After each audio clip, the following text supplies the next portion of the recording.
EVM hack केली, EVM hack केली. होय, ईव्हीएम हॅक केली दिवाण सर, पण कुणी केली? लाडक्या बहिणीने हॅक केली. 1500 रुपये माझ्या बहिणीला दिले. सुप्रिया सुळे काय म्हणाल्या, 1500 रुपयात काय होतंय? बातमी बघितली होती ना टीव्हीवरती. 1500 रुपयात काय होतंय? मी सांगितलं, चॅनेलवाल्यांनी मला विचारलं, ताई असं बोलतात की 1500 रुपये मध्ये काय होतंय?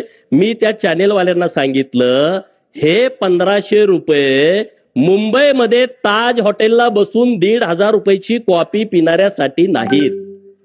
हे 1500 रुपये ट्रायडंट हॉटेलला 1,000 रुपयाचा चहा पिणाऱ्यासाठी नाहीत. 2-3 लाखाचा गॉगल घालणाऱ्यांच्यासाठी हे अजिबात नाही आहे. ज्यांच्याकडे 1.5-2-3 लाखाची पर्स आहे, अजिबात नाही.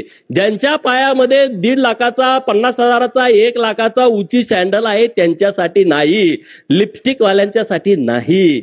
हे कुणासाठी आहे?